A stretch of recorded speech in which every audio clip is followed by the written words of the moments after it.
You are making the wrong decision. There was life before Game of Thrones, and there was fantasy before Game of Thrones. Sometimes it crushes our souls. What happened to fantasy in cinema and television? The Wheel of Time being cancelled is just the last drop.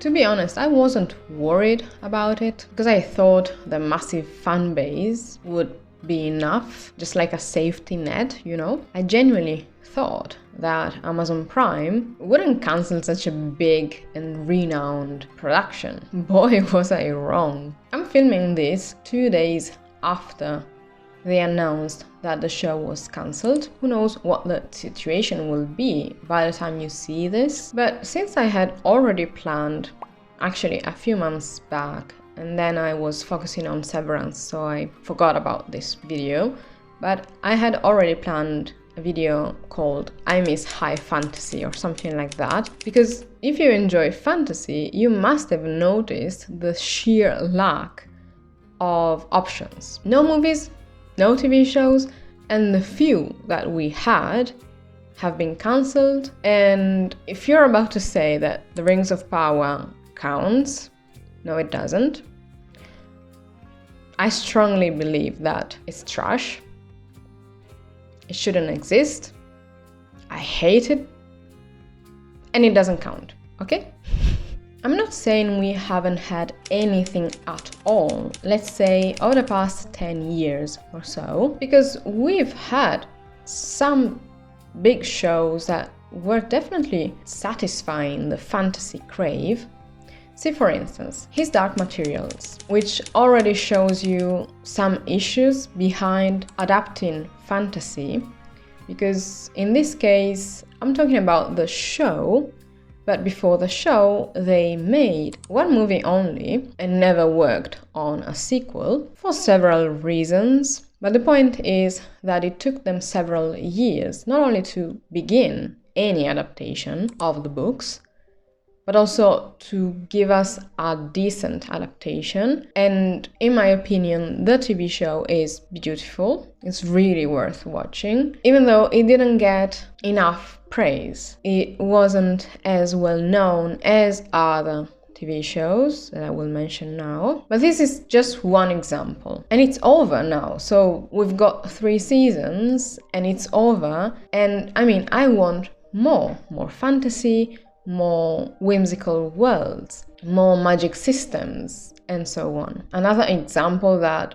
has been basically butchered is The Witcher. I have a couple of videos in which I really explain to you why I'm so disappointed, because I adored The Witcher season 1, even though I wasn't familiar with the source material, and then they basically ruined the whole thing. Then of course we have the example of Game of Thrones, which I don't see as others, because I started watching Game of Thrones I don't know how many years ago, and I stopped after, I don't know, getting to the midpoint in the 2nd season or something like that. I didn't really appreciate all the sex scenes and the brutality, and so I waited until last year to watch the rest of the show, specifically out of desperation, because there's nothing else in this genre right now, and also because I had heard about House of the Dragon,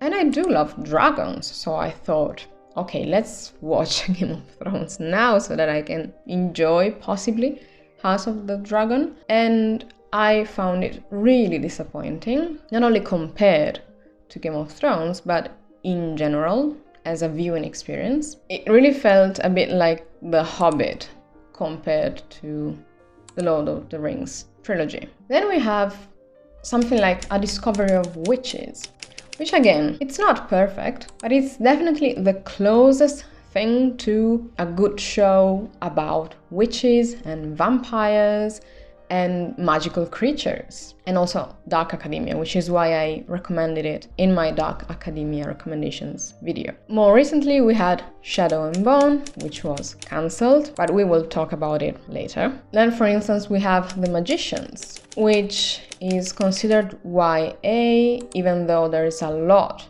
of sex and again, some brutality. So I wouldn't say it's for everybody. Or something like Supernatural, which, well, if you start from the beginning, is quite outdated. It has a different feel compared to something that they would make now. And honestly, I'm still rewatching it right now because it's so much better than anything else. I mean, after I finished Severance, I haven't been able to find something really good to watch, and so I've been slowly rewatching Supernatural in between other things because it's the ultimate comfort show after Poirot, Gilmore Girls maybe, Endeavour and others. But that's my opinion, it doesn't have anything to do with what I'm talking about here. Then we had Outlander, which, if you don't enjoy steamy scenes, it's really painful to watch, right? I enjoyed Mayfair Witches as well, but it's not as popular and it's not as easy to find on streaming platforms outside of certain countries. And so, again, if you don't make it really accessible, nobody will see it. We've been pretty lucky with Wednesday and Agatha All Along, and it seems like we are getting a second season of Wednesday this year, hopefully. And we are about to get the final season of The Sandman, which was cancelled. So hopefully it will wrap up, not entirely sure. We had The Umbrella Academy, which I believe it belongs to a completely separate category, but you cannot deny that there are some fantasy elements in it. And most fans were disappointed by the last season, but it ended. That's the point. We don't have anything new to look forward to in that category or in that world. And something that I didn't expect to enjoy as much is Lock and Key, which again is finished, and I found myself rewatching it just like you would do with a comfort show, despite not being the target audience because it's for a younger generation. And yet, to me, it feels like a decent fantasy compared to other shows. Another show that didn't get much marketing, I guess, is Penny Dreadful, but it's horror. So yes, it has fantasy in it because there are, again, magical creatures, but it's definitely more of a horror watch. And then I was wondering what happened to the Shannara Chronicles, which to me it looked promising, and then I found out cancelled. Of course it's been cancelled. But that was exactly the kind of fantasy I was hoping to see. And then again, if you love witches, there is also Sanctuary, A Witch's Tale, which has the same problem as the Mayfair Witches, I believe, because it's tricky to find. And I mean, you could say, oh, but we have plenty of older movies or shows in this genre. Why don't you just watch those? I do. Stuff like Labyrinth, The Neverending Story, The Princess Bride, Dark Crystal, and more recent ones like The Chronicles of Narnia. And in my case, The Polar Bear King, which I enjoyed as a kid and I still love watching despite being quite an odd movie, but also Stardust and The Bridge to Terabithia. And I mean, nothing compares to The Lord of the Rings, and some of us keep rewatching it every year. Yes, I'm one of those. But there are so many books about fantasy that have brilliant magic systems and that spend so much time building an entirely new world or universe that are begging to be adapted, in my opinion. Even if you look at indie publishing only, there are so many options. And yet Hollywood or Netflix or Amazon Prime, they don't pick them up because it would be gambling, basically. It's too risky to invest so much money with the current trend of spending hundreds of millions of dollars in each production. And so that would be risky. I get it, but you don't need to spend that much money on movies. And we will talk about it more in a second. But I was wondering, why is fantasy struggling so much when sci-fi is thriving? Because you could argue that special effects are expensive. Building an entire new world is expensive. Having a sky that has a completely different color and texture compared to our own is expensive. Yes, I get it. But why are we still getting not only decent but very good sci-fi productions? And you cannot do the same with fantasy. It's also true that with sci-fi, you don't really need a huge budget because the entire plot could be played in the mind of a character or in a box, in a locked room, if you have good writing, and it would still fit into the category.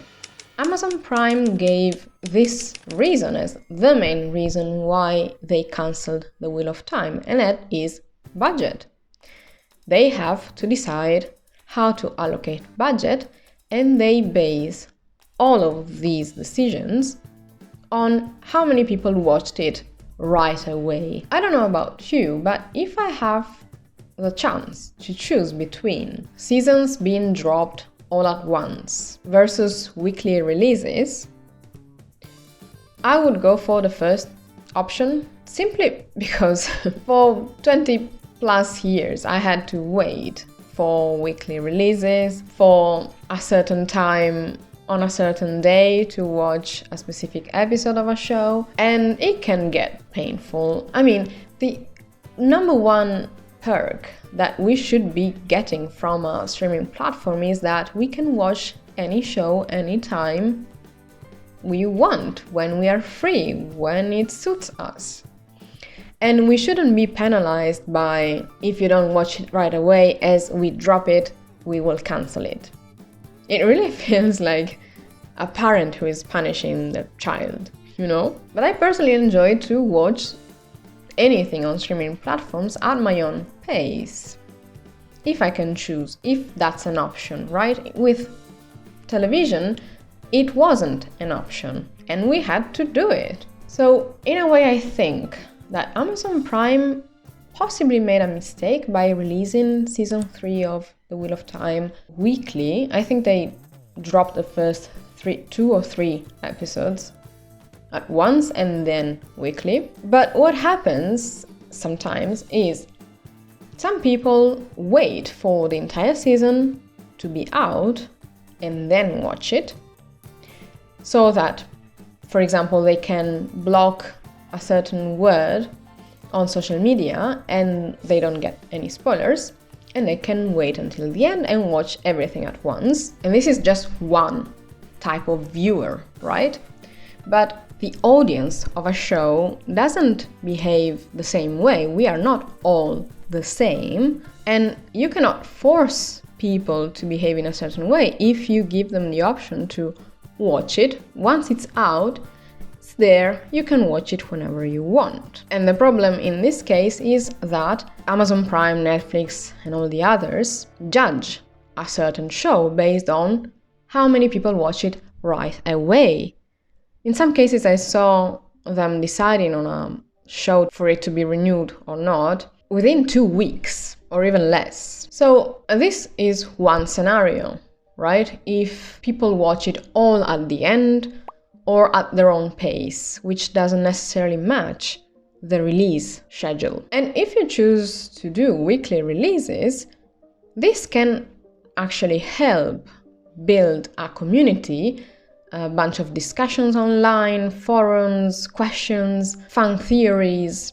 And this, in theory, should help the show, right? Because people have time to record deep dives on YouTube while you're watching. So every single week, not only you have the episode, you have the deep dives of other fans of the show, and so on. And this potentially helps with the long wait ahead. Once the season is dropped and you have to wait for who knows how many years for the following season. And don't get me started on the fact that seasons now have fewer and fewer episodes. As I said, Supernatural is great, and one of the features is that it has 22 episodes per season. And I missed that so badly. But what happened with The Wheel of Time not only depends on these issues that I mentioned, I believe it has to do with marketing as well. Because this time, Amazon Prime didn't do any marketing for season 3. So much that I saw proper fans who read the books, who know the source material by heart, they had no clue it was about to drop or it had already dropped. Because, on the, I think it's called banner, on the homepage of Amazon Prime, they were still showing the Rings of Power instead of marketing the fact that season 3 of The Wheel of Time was about to drop, which they did for season 1 and I believe also season 2.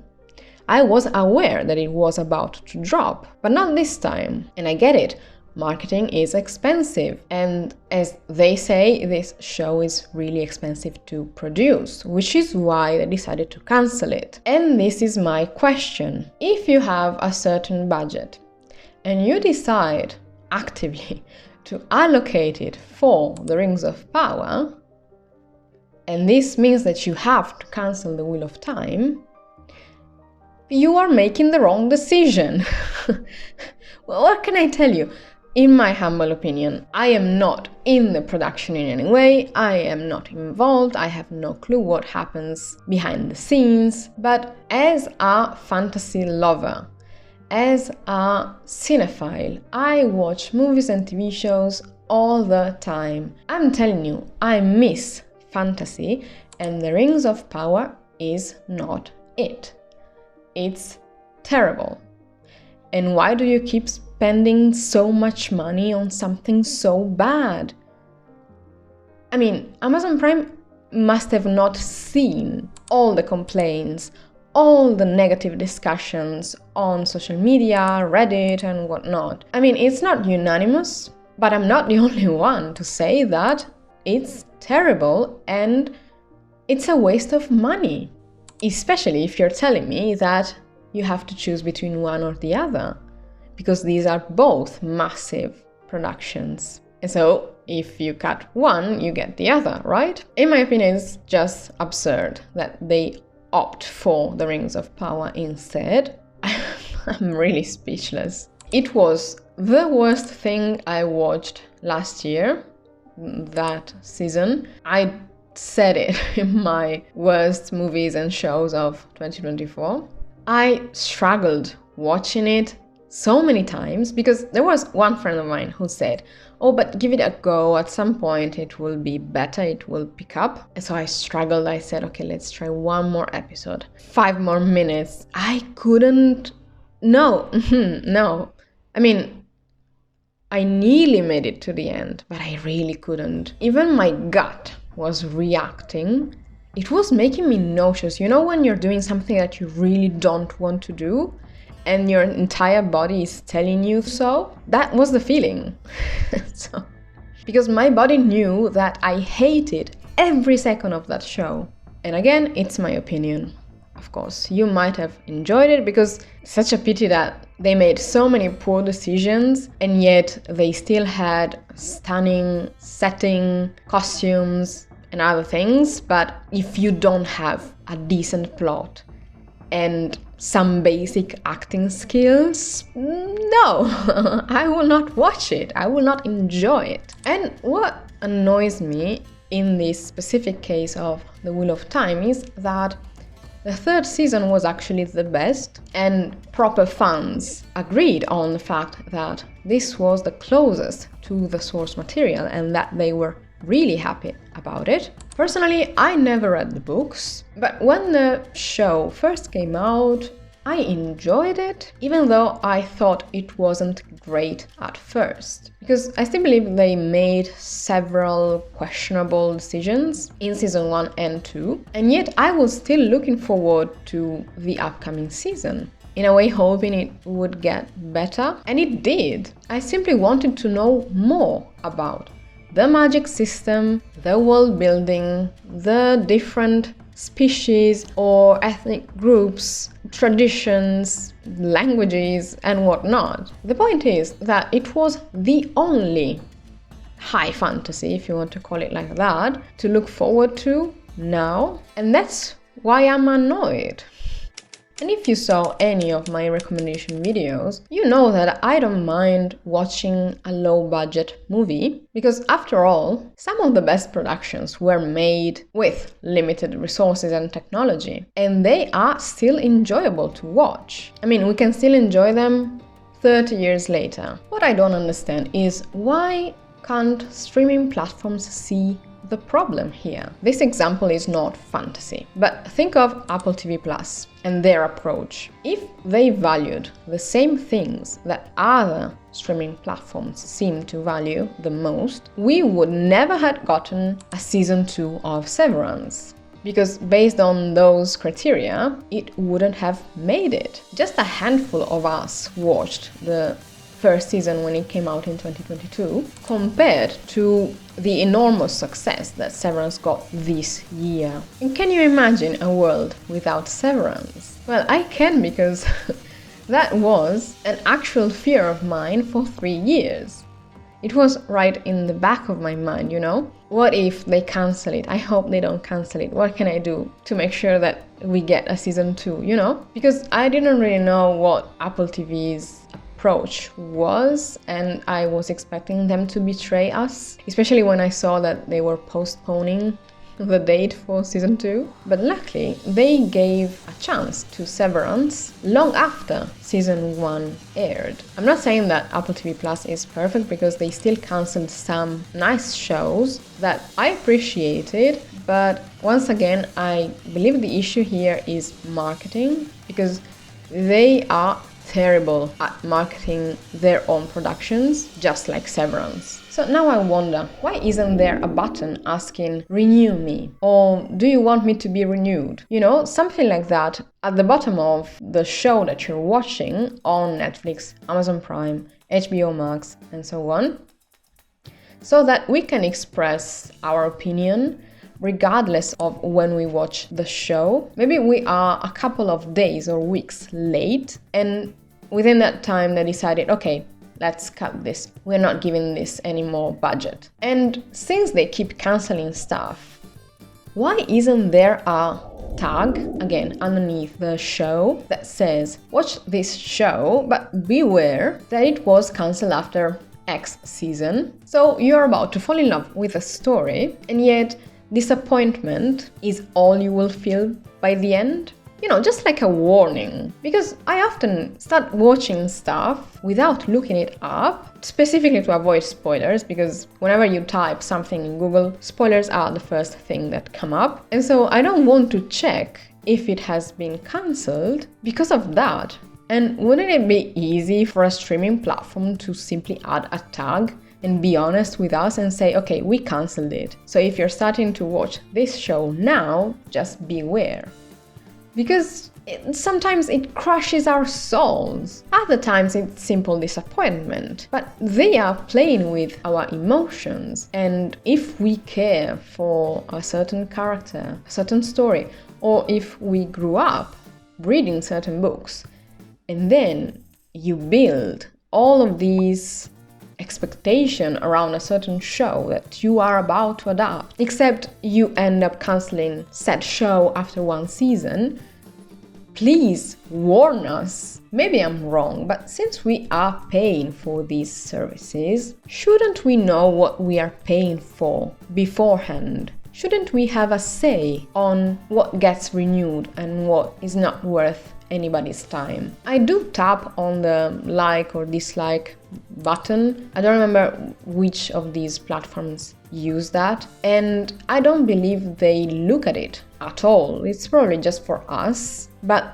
wouldn't that be one way to decide which movies or shows are worth renewing or getting a sequel? I doubt they care about our opinions at all. And I don't understand, why don't they ask us, the audience, what we want to see?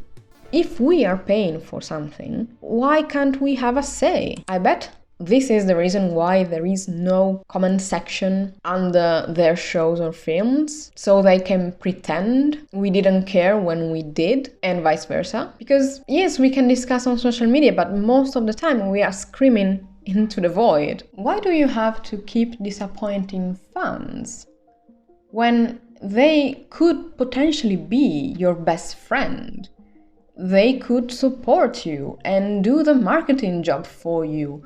If we are happy, we share a certain show. We want others to see it because we love it. The Witcher case was incredibly disappointing, as I said, at least for me. And it didn't matter what we thought about it. All the forums, all the petitions, nobody listened. And the same happened with Shadow and Bone, which actually had a huge following. It was a success at first, the first season for sure. And to be fair, Shadow and Bone was flawed, but it certainly had a creative and clever magic system and world building. And perhaps they made a mistake by merging a trilogy and a duology, which could have been two separate things, and maybe that was an issue along with other things. But yeah, I'm still mad about that one. And specifically about Amazon Prime, see the case, which is not fantasy again, but see Outer Range. It was a sci-fi show which was genius. Brilliant premise. It was simply good.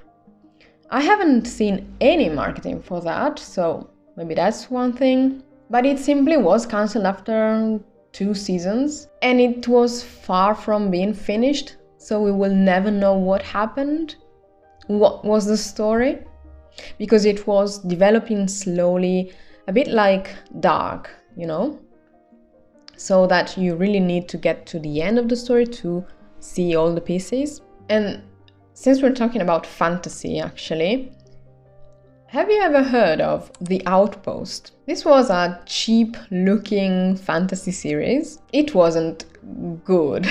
Yet I watched all 4 seasons because the plot was just what I was looking for in a fantasy series. I mean, I wouldn't necessarily recommend it because the first season is probably the worst, and I wouldn't blame you if you were not able to look past the bad special effects and weird acting. I mean, it's over the top. And in some characters, it works beautifully. I loved a couple of characters in there. In others, it simply doesn't. But I still keep thinking about that show for some reason.